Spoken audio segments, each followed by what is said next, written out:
अस्सलाम वालेकुम students, welcome to my channel. अपना नेक्स्ट टॉपिक हम स्टार्ट करते हैं। ठीक है, आज पीछे हमने प्रीवियस लेक्चर के अंदर जो था एलिमेंट की डेफिनेशन को डिस्कस किया था। ठीक है, कि एलिमेंट क्या है। ठीक है जी, और पीरियोडिक टेबल में भी जितने भी सारे आपको सिंबल्स दिखाए गए वो भी सारे एलिमेंट्स ही हैं। ठीक है, आज हम जो है वो थोड़ी सी उसकी हिस्ट्री को देख लेते हैं। ठीक है, कि एलिमेंट्स जो थे वो अर्ली एजेस में कितने हमें एलिमेंट्स पता थे और आज कितने एलिमेंट्स हैं। ठीक है, और कितने उसमें से नेचुरल ओकरिंग है और कितने जो है वो आर्टिफिशियल हैं। ठीक है, तो सबसे पहले तो अर्ली एजेस में सिर्फ और सिर्फ 9 एलिमेंट्स का पता था। ठीक है, दैट वाज कार्बन। ठीक है, कार्बन था, गोल्ड था, मैं जस्ट सिंबल्स लिख रही हूँ। ठीक है, carbon, gold, mercury, silver, lead. ठीक है, carbon, mercury, silver, lead, gold, copper, iron.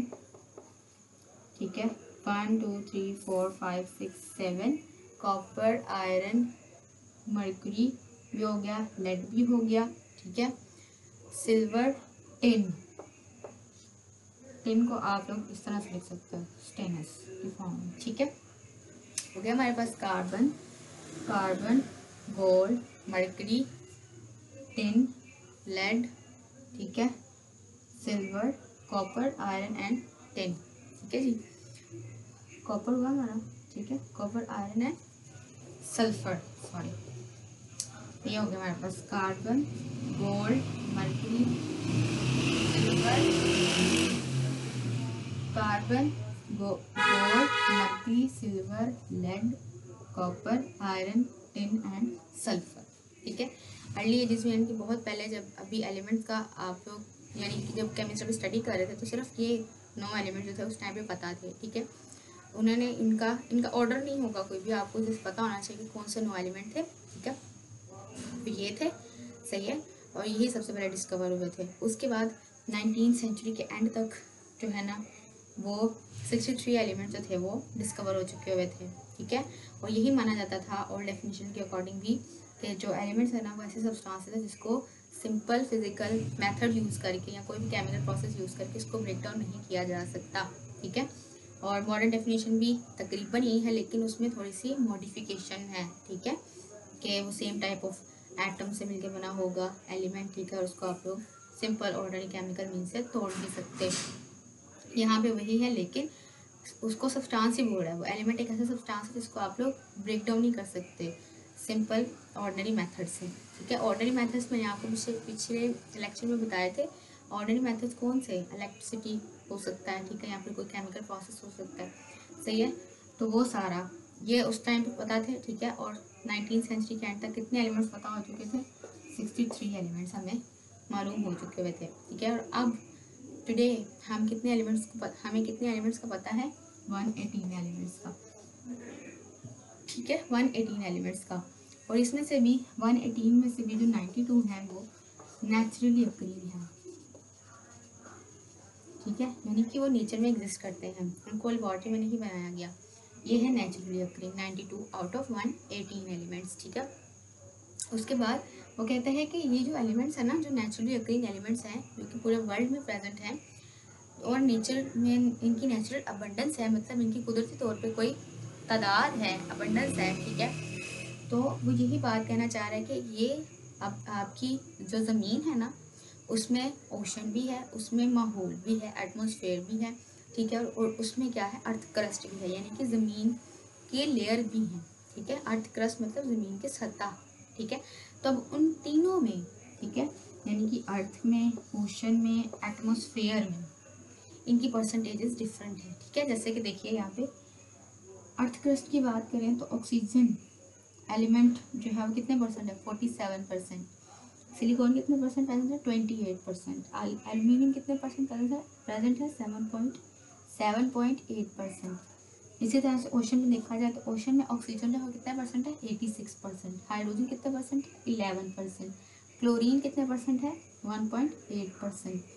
ठीक है, ऑक्सीजन 86% है ओशन में। आपको भी पता है कि जो पानी के अंदर एनिमल्स रहते हैं उनको भी ऑक्सीजन की ज़रूरत होती है। ठीक है, तो इसलिए ऑक्सीजन जो है पानी में भी मौजूद है। आपको पानी का फॉर्मूला पता होगा, क्या है वाटर का फॉर्मूला, H2O।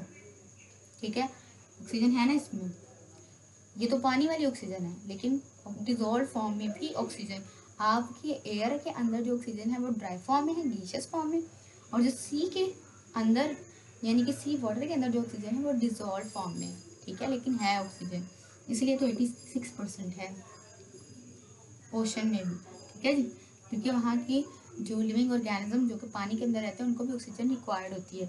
इस तरह से एटमॉस्फेयर है, अगर एटमॉस्फेयर यहाँ से हाइड्रोजन 11% है, ठीक है, क्लोरीन 1.8%। एटमॉस्फेयर में देखा जाए तो ये गैसेस हैं, ठीक है, और इनके क्या क्या परसेंटेज है, नाइट्रोजन 78% है आपके इन्वायरमेंट के अंदर, ठीक है, और ऑक्सीजन 21% है, आर्गोन 0.9%, नाइट्रोजन 78% है, ठीक है, लेकिन ये एज इट इज़ ही है इन्वायरमेंट में, ये यूटिलाइज ही तब होनी है जब इसने क्या करना है, आके जो प्लांट्स होंगे ना, ठीक है, जो प्लांट्स होते हैं उनके अंदर जो रूट्स वगैरह होती हैं, उनके अंदर जो बैक्टीरिया वगैरह होते हैं, ठीक है, अब आगे जाके जब आप नाइट्रोजन साइकिल पढ़ोगे तो फिर आप देखोगे कि किस तरह से डेड बॉडीज़ जो हैं, जो डेड प्लांट हैं, डेड एनिमल है, उनसे किस तरह से नाइट्रोजन रिलीज होती है, इन्वायरमेंट में जाएगी, किस तरह से उसको प्लांट्स यूटिलाइज करते हैं, ठीक है, यानी कि किस तरह से नाइट्रोजन जाएगी, ठीक है, किस तरह से एटमोसफेयर में आएगी, वो सारा नाइट्रोजन साइकिल में आप लोग आगे जाकर स्टडी करोगे।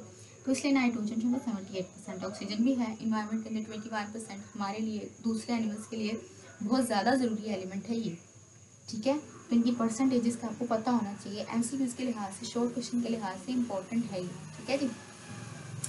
कोई भी कंफ्यूजन हो आपको इसमें तो आप मुझे कमेंट बॉक्स में कमेंट करें, मैं आपको उसका लाजमी आंसर करूँगी, ठीक है, ओके। नेक्स्ट वो ये बता रहा है कि जो एलिमेंट, इसको मैं रब कर दूँ,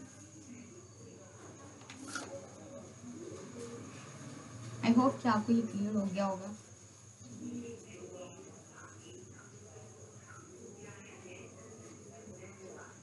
ठीक है जी। अब वो यहाँ पे ये कह रहा है कि जो एलिमेंट है ना वो नेचुरली किस फॉर्म में, दो फॉर्म में प्रेजेंट है एलिमेंट, या तो वो है फ्री स्टेट में या तो वो है कंबाइंड स्टेट में। फ्री स्टेट में किस तरह से, जैसे कि अगर आपके पास हाइड्रोजन है तो एलिमेंट है ना, ठीक है, वो इस तरह भी प्रेजेंट हो सकता है, अगर हाइड्रोजन के साथ कोई दूसरा एलिमेंट आके बॉन्डिंग कर ले, जैसे कि ऑक्सीजन है, तो ये बन गया ना कंबाइंड फॉर्म में, ठीक है, तो इस तरह से वो कह रहा है कि एलिमेंट दो तरह से प्रेजेंट हो सकता है नेचर में, ठीक है, या तो फ्री स्टेट में या तो फिर कंबाइंड स्टेट में। फ्री स्टेट में ज़्यादातर ये रहता नहीं है, क्योंकि आपको पता है नेक्स्ट आगे जाओगे जैसे डिटेल में हम जाएंगे तो हम देखेंगे कि एलिमेंट्स स्टेबल होने के लिए बॉन्डिंग करते हैं, और इनकी स्टेबिलिटी कहाँ तक होगी, इनकी स्टेबिलिटी होगी कि इनकी जो नेक्स्ट नोबल गैस कन्फिग्रेशन है ना, जो आपके पास पीरियोडिक टेबल में आएगी नेक्स्ट जाके सारे देखोगे नोबल गैसेस को भी, तो उसको अटेन करना वो इनकी स्टेबिलिटी होती है, ठीक है, किसी भी एलिमेंट की। ये हो गया फ्री स्टेट और ये हो गया कंबाइंड स्टेट, ठीक है जी। उसके बाद फिर वो कहता है कि एलिमेंट्स जो हैं, एलिमेंट्स कितनी टाइप्स हैं, एलिमेंट हमारे पास हो सकता है, एलिमेंट्स की स्टेट्स ऑफ एलिमेंट आप कह सकते हो, 3 स्टेट्स में होता है ये। फर्स्ट वन इज सॉलिड्स, दूसरा है लिक्विड और तीसरा है गैसेस। माइंड में क्वेश्चन आया, क्या आना चाहिए, एलिमेंट्स क्या है बेसिकली, हम सारी केमिस्ट्री को मैटर के तौर पे कंसिडर करके चल रहे हैं ना, हम तो मैटर के अब डिटेल में जा रहे हैं, ठीक है, कि अगर फॉर एग्जांपल ये मैटर है ना, ठीक है, अब उसके अंदर बहुत सारे मॉलिक्यूल्स होंगे, ठीक है, मॉलिक्यूल्स का कंसेप्ट बाद में आएगा, उसके अंदर बहुत सारे क्या होंगे, एटम्स होंगे, एटम से ऊपर क्या हो गया, एलिमेंट, एलिमेंट से ऊपर क्या हो गया, मॉलिक्यूल, मॉलिक्यूल से ऊपर क्या हो गया, कंपाउंड, ठीक है, इस तरह से हम डिटेल में जाते जाएंगे, ठीक है। ये अगर एलिमेंट है, हमने एलिमेंट भी तो एक मैटर ही है ना, इसका भी वेट है, ठीक है, ये भी स्पेस ऑक्यूपाई करता है, चाहे वो किसी भी फॉर्म में है, लिक्विड में है, सॉलिड में है, गैस में है, मैटर की भी तो यही 3 हालतें हैं ना, मैटर की भी यही 3 स्टेट्स हैं, ठीक है, तो एलिमेंट की भी यही 3 स्टेट्स हैं, ठीक है जी, solid, liquid and gas. Solid में जो है ये ज़्यादातर प्रेजेंट होता है, मोस्टली ये सॉलिड होता है एलिमेंट, ठीक है जी, मोस्टली क्या होते हैं, ये सॉलिड्स होंगे, ठीक है, जैसे कि आपके पास यहाँ पे आ जाएगा कार्बन वगैरह, ठीक है, कार्बन हो गया, लेड हो गया, ठीक है, एंड ऑल दैट, कार्बन हो गया, कॉपर हो गया, जिंक हो गया, ये सॉलिड स्टेट में। लिक्विड स्टेट में ये बहुत कम पाए जाते हैं एलिमेंट्स, ठीक है, जैसे कि ब्रोमीन वगैरह या फिर मरकरी वगैरह। गैसेस में जो होते हैं ये और भी कम प्रेजेंट होते हैं, जैसे कि ऑक्सीजन है आपके पास, हाइड्रोजन है एंड ऑल दैट, ठीक है। तो ये हो गया states of element, solid, liquid and gas. MCQ में पूछा जा सकता है कौन सी ज़्यादातर एलिमेंट जो है किस स्टेट में पाया जाता है, सॉलिड स्टेट में पाया जाता है। कोई एग्जांपल, ये सारी, ठीक है, जिंक है, कॉपर है, ठीक है, लेड है। इस तरह से लिक्विड स्टेट में पाया जाता है सॉलिड से कम परसेंटेज में, तो वो कौन सी है, ब्रोमीन एंड मरकरी वगैरह।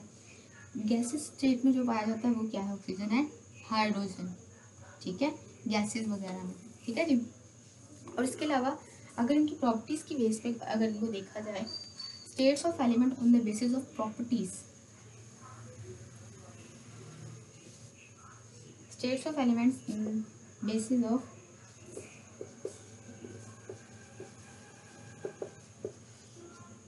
प्रॉपर्टीज की बेस पे अगर देखा जाए तो वो है मेटल्स, दूसरा है नॉन मेटल्स और तीसरा है मेटलॉइड।